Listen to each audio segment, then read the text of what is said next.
We all know people who one person in the couple tries to better themselves when the other person just doesn't want to. Because like if we both eat like crap, and then all of a sudden we eat pizza every night, and all of a sudden I'm like, I'm not eating pizza anymore. And then you're like, well, this has been our thing. This has been our family thing for 10 years. And now you're not going to eat pizza. Like, it hurts a little bit. Hey, everybody. Welcome to the Rising Marriage Podcast. I'm Sara Rodack. And Chris Rodack. And tonight we're going to be talking about stop holding your spouse back.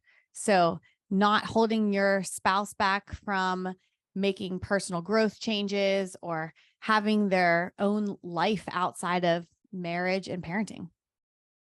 It happens all the time, right? Yeah, it definitely does. And we know people who it happens to. And maybe we did it at some point. I don't really think we did a lot. I feel like that's one thing we've been pretty solid on.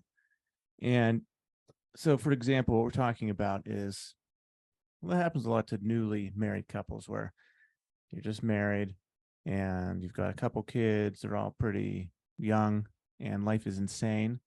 And you think that the best way for you guys to manage it all is for everyone just to stay at the house forever and to not leave. Like, the best thing to do is for everyone to stay at the house, bunker down, and just power through. And the thought of one of you leaving for an hour to go to the gym is like blasphemous. Like, if you leave to go to the gym, then I'm going to get screwed here with all the kids. I think it's like hard too. Like, when I reflect back to when our kids were super little, it is a little bit stressful, especially when you have like more than one kid that's little. Our kids are not even 2 years apart. So there was a lot of times where when you were by yourself, it was just a lot of work. So I think sometimes there's like this fear of, if you leave and I am with the kids by myself, like, can I handle this? And you can. Was that a legit fear? I think sometimes for people it is. I mean, I remember like the first time that after we had our daughter and you went back to work and I had like a newborn and Nathan wasn't even 2, I was legit scared. And I think I told you that because I was like, how do I do this by myself? And so I think, that can be scary sometimes whenever you're think of this pattern. I think you eventually just get the hang of it and then you know what you're doing, or you can plan it out where like, hey, you go to the gym before the kids wake up, or that you go to the gym during nap time or something like that if needed. But I mean, you really can't handle it. Yeah. So what's better, for knowing to leave, or for one person to kind of suck it up, have all the kids at once and have life be a little more crazy, and the other person go to the gym and swap, or just everyone stay the same? I mean, obviously you both do your own thing. And I think for like, honestly, that mental health part is so important for you to have your own thing and for your spouse to have their own thing, because then once you're each doing your own thing where, it's like, I am Sara and you're like, I am Chris, and it's not, I am dad, I am mom, I am wife, I am husband. It's just, you're doing your own thing, even if it's only for an hour, or even if it's for an hour a week. It makes such a huge impact on mental health. We're talking about identity now. What do you mean? Because you're saying like, I'm Sara, I am Chris. What do you mean? I think whenever we talk about like, stop holding your spouse back, it's so much bigger than just having a hobby or doing your own thing. It really becomes like, I think that you can sometimes get lost a little bit whenever you are in different relationships and you have to make sure that you keep your own identity alive. And that's really hard to do when you don't have support with your spouse or other people. So like, for example, I can speak on this with motherhood for a second. I know that we talk about marriage a lot, but a big part of marriage is being parents too. But there is this little pocket of time, and I'm sure that you probably went through this too, where you become a parent and you didn't know what that was like before you became a parent. And, you make this little person that you just like have this unending love for, that you just can't even imagine leaving them, because they're just this amazing little human. And so your whole identity becomes that you're a mom, and you kind of forget, like, what was my body like before I had a kid? What did I do with my free time? What was it like that I hung out with my friends? And it doesn't matter, because you have this new human being that is so incredible. So you give everything to the to your new baby, that you kind of let a lot of yourself go. And yes, you're supposed to be selfless as a parent, but I think as they get a little older, you start to recognize that you've kind of lost a little bit of your identity in a way, because you didn't give yourself that time to do something that filled your own cup as an individual. And I think that that's so important to start off as soon as you can. But if you don't, because you don't realize and you're stuck in the tiredness and the thick of parenting, you start to realize later on in life, like you can identify like, hey, I think I lost myself here. It's never too late to get yourself back. I need to take a pause here and like make sure I'm doing something where I'm just myself. Mm-hmm. Even just this last week, like what's today's date? I have no idea. It's like the May 15th or something. 2023 timestamp. So like I was at the hospital all week, and I haven't been able to do my workouts. I've been able to do macros. Like I was stuck to an IV. I was stuck in my bed. Still working my business, but like so much of me the past 6 months has been like my gym time, waking up early, and these things. And like right now, I just don't feel like myself, which is my own problem. Like, because I shouldn't affect me that much, but like I don't feel as powerful that I haven't been to the gym for the past week. I feel like I'm deflated. Like so I need to get back in there, which I get to do tomorrow. But just that little bit of time affects my identity.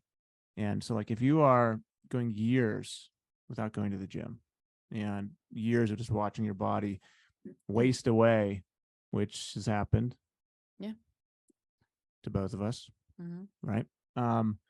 Then it super, super affects how you see yourself. And then that kind of like transfers to the other person, because you have this toxic view of yourself. And then you look at the other person as not the best. And then whenever one person tries to do their own thing, you kind of look at yourself as like, well, are they trying to move on? Not like leave you, but like, are they increasing their identity so much where they think they're better than me or something like that? Because a lot of times, we all know people who one person in the couple tries to better themselves when the other person just doesn't want to. Because like if we both eat like crap, and then all of a sudden we eat pizza every night, and all of a sudden like I'm not eating pizza anymore, and then you're like, well, this has been our thing, this has been our family thing for 10 years, and now you're not going to eat pizza. Like it hurts a little bit, Yeah. I think to relate on that too, like I'm going to call myself out on that. But like my big part of like my identity growing up was the food you ate. And I think a lot of people can relate to that. Like it would be, okay, what are we eating? What are we having for this? What are we having for this holiday? And, I grew up in a household where you didn't work out, it was a different type of way that our household is now. But I remember specifically a time when you were really amping yourself up. This is years and years ago. And I think like deep down, I felt bad about myself because you were ready to like kind of pick up your pace here a little bit. And my thought would be like, oh man, we're not going to have fun anymore. We're not going to get to do this anymore. And I think that can happen a lot where the problem is deep down. I think this is always the case. The problem deep down is like, I have my own issue that I have to work through. You know what I mean? You feel like you're being left behind a little bit. Yeah. Like, yeah. And then it does come back to the person has to work on themselves. But if they're not ready to do that, then there's some lag between when they do that, if they ever do that in the current situation right now. And that's where the conflict comes in. It's one person's ready to rise, and the other person's not. And then you have this like basically one person's changing themselves, and it could be completely different than the person that they married. Like maybe when you married each other, you're both out of shape, you're both fat, you both loved eating like crap, and you're both lazy. And then one person's like, I can't live like this anymore. Yeah. And they see this different version of themselves, and they're literally changing themselves, who they are. Like they're more positive. Maybe they're working on every aspect of themselves. And like guys in our program are doing that. They're completely changing every part of their life. And like a year from now, they're going to be a different person in a great way. Yeah. But if you're married to someone who doesn't see that as a good thing, they see you as you are changing yourself like maybe he thinks he's better than me or something like that, then might not always be at first might not always be a beneficial thing for the relationship. You might see the other person might see that as a source of conflict. So it's just an extra challenge that people have to push through. Is And ultimately, obviously, the best thing is for you to work on yourself and to become a better person. It doesn't matter. Like, even if the other person's not ready to go, shouldn't stop you. Like, you just have to be like, all right, well, this is what I need to do. I can't let myself be drugged down forever, even if this person's not ready to go. But I think too, like watching the other person follow through with their personal growth, it like might not be well received at the beginning, but over time, I truly believe that it inspires the other person. Like it just takes a little bit of time. And then they see that, hey, my spouse is like in a really good mood, or like they're doing more for my family, or they are, getting really in shape and like feeling good and healthy, that you kind of want to start doing that too and meet them in that place. And like, I think that is really important to always inspire and motivate your spouse in the right way. And sometimes they might not be ready to like talk about it or change themselves with you, but when they see you doing something that's really inspiring, they start to want to do that too. Well, what should the other person do? So say the husband wants to start working out, he wants to start doing all these things, and the wife doesn't. They're both out of shape. They're both like eating like crap. They're both pretty sloppy people. And all of a sudden the husband wants to get his shit together. How should he approach that with the wife? I think the first thing is like, obviously communication's key. So talking to them about it, but I think you need to be prepared going in that, especially like in that case. I think, if the wife was also like super overweight and also doing that too, if you are at that point in your life, you're definitely self-conscious deep down. There's something there that's like making you want to, like, oh, I can't believe you're changing. Like, I couldn't do that. Like in your mind, deep down, that you're feeling like, oh my gosh, what if they're going to keep going without me type thing. You have to be ready that they might not want to do it with you, and they might try to guilt trip you. And you just have to go into the conversation knowing that, and just kind of take it for a second and just say, okay, that's fine. You don't have to do this with me, but I'm going to start going to the gym. So what is a time that works best for our family? Almost like you're making an appointment. You know what I mean? Like, hey, you work out at 4 a.m. To everyone else in the universe, that might seem so crazy. I can't do that, but you can.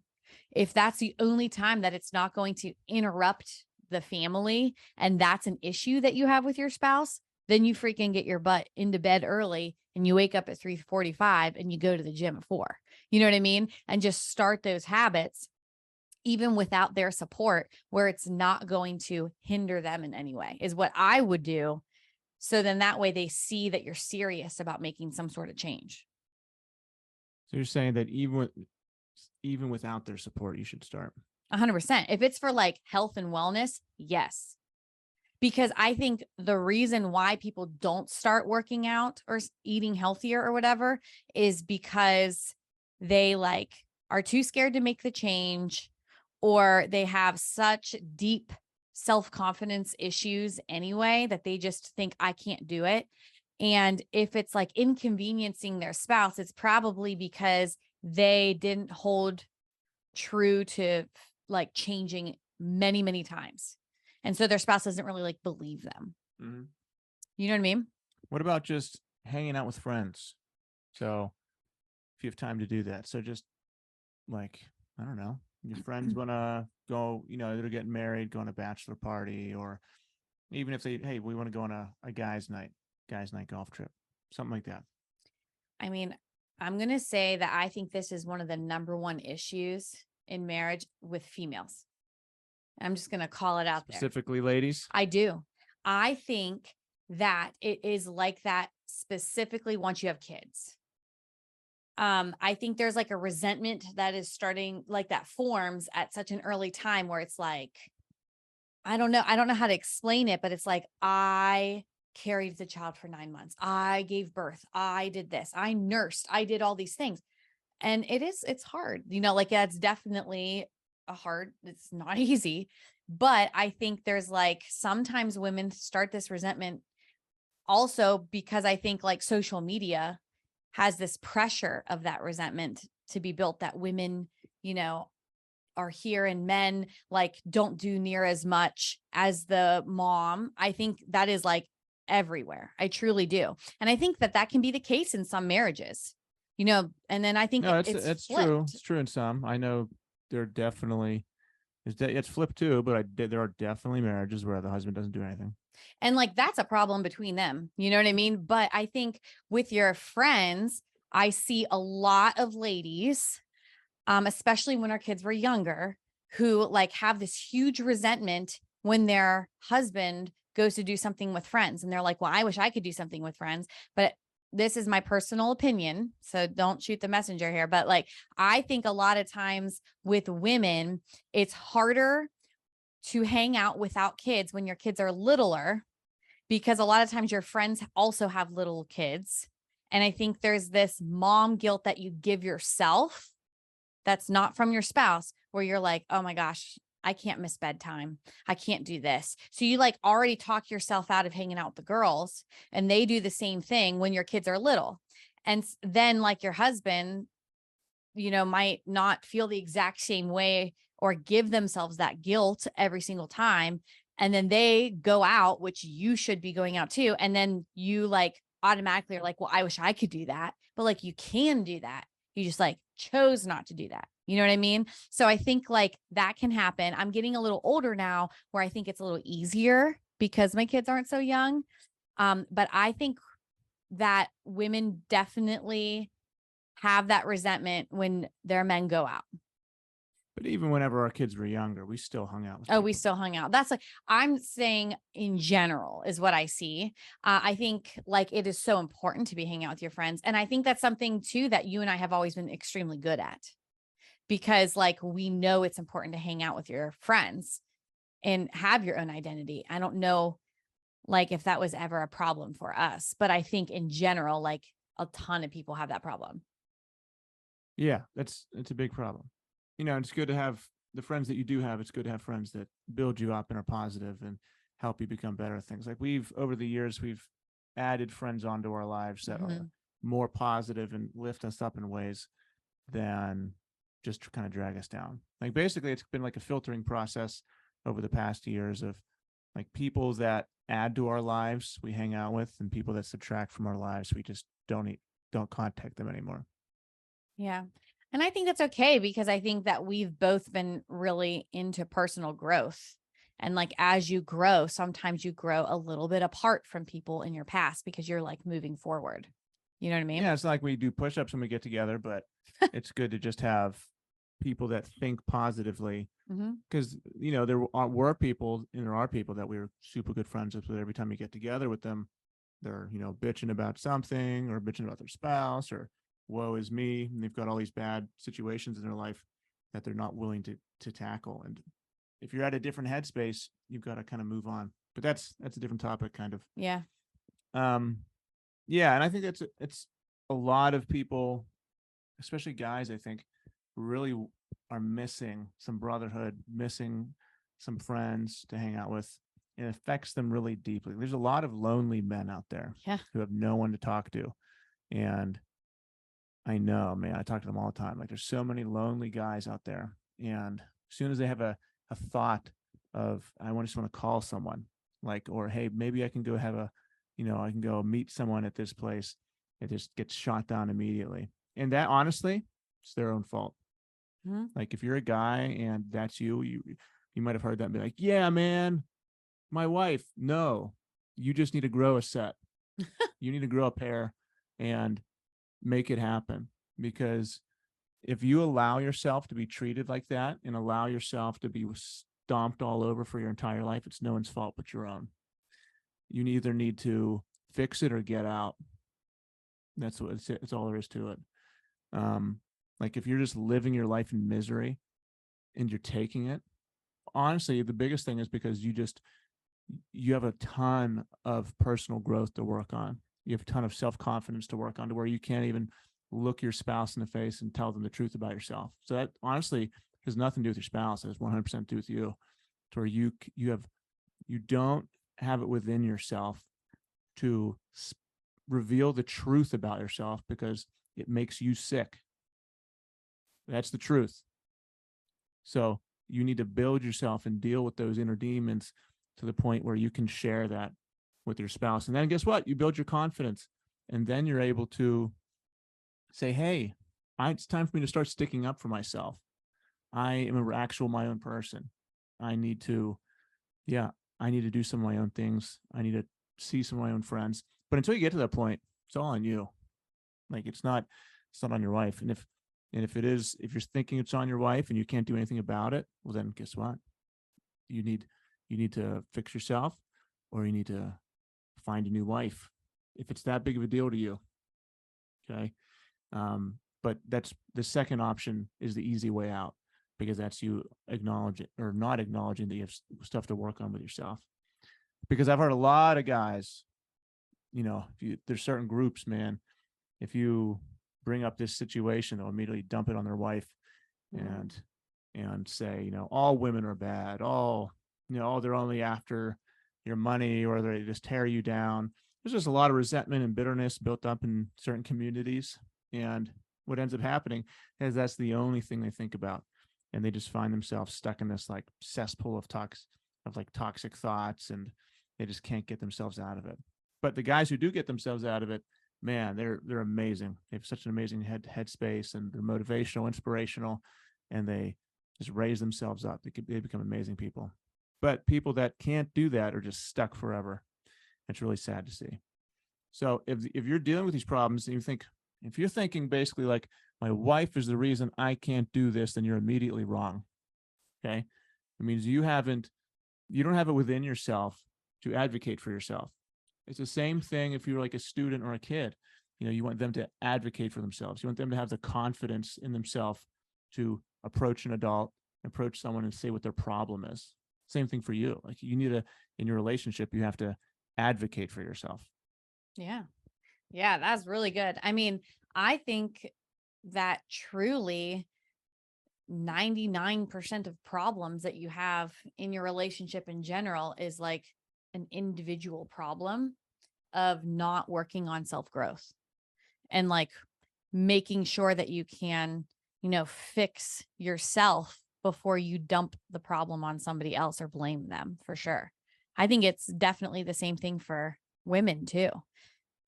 Just if you're willing to work on yourself and acknowledge that sometimes, I'm in the wrong, or I need to fix this about myself because it reflects differently whenever I connect with my spouse or my kids. It's a me problem. I think once you can like pinpoint that and be willing to work on it, a ton of different things change for both of you, your whole family. Well, I think a lot of this really shifted from holding your spouse back to self-identity and, making sure that you have that self-growth and that personal growth and allowing your spouse to do that too. I think that's really kind of the big point here.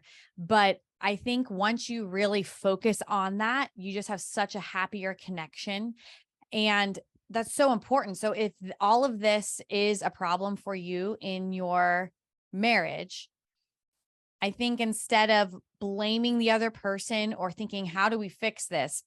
Maybe kind of to pause and to fix yourself first and focus on that, and then work on that in a marriage. Because once your spouse sees you thriving in a different way, even if it's something that's small with your health, or that you can hang out with friends, or that you're happier in general, if they love you, they should be feeling happier too, and maybe wanting to do the same thing and be inspired by you for growing and wanting to grow with you. Yeah. And I'm trying to think about how to summarize it, because we took some detours. Because we started off talking about it's important to do your own thing. And it is important to do your own thing. And then we ended up at you need to grow personally to kind of make the whole thing work. But both are true. Like both have both need to happen. And sum it up for us. I think the way that we detoured is because when you hold your spouse back from doing their own thing, it affects their identity. It affects their way to grow as a person, and it affects a lot of things. So hanging out with your friends is more than just hanging out with your friends. And going to the gym and leaving the other person at home with the kids is more than that. It really grows you as a person, which grows you as a couple. So if you're watching this and you're the person who you know deep down, even though you probably wouldn't admit it, I hold my spouse back from growing and I'm the problem. Deep down, you know that. Then number one, give them a little more free rein to do those things. Number two, if it's a huge problem with scheduling, sit down and say, these are the things that are important to me. And let's pick one and figure out where it works in our schedule. Like, when can I work out? Or when can I hang out with the girls once a week or once a month? And just kind of figure it out together and just kind of realize that it does affect you down the line way more than just that resentment of they don't let me hang out with my friends. I think it's a way bigger issue than while we started talking about it than we even realized, in a way of like an easy topic. But, you know, I think that conversation and communicating it is so key to say, like, I love you. I love where we are, but I want to grow with you. So I need this to be able to do that. So the other person has to be selfless to make it happen. Like, you have to be willing to give your spouse something without wanting anything in return. Yeah. To be able to make this happen. Like, there maybe there's only time for one of you to go to the gym. And maybe you have to let the other person go to the gym while you stay home for a little bit of time. And you can't, without counting score or demanding something in return. And so it has to be a free gift from you, which is hard, right? It's hard to let the other person go do something for themselves without saying, well, then now I get to do that too, right? It's like, no, maybe you don't get to do that. Maybe you just let them keep on building themselves and doing things for themselves because you care about them, because you just want the best for them for the time being, even if that means that you don't get to do the same thing for a little bit. Yeah. That's super important. And in marriage, it's not always 50-50.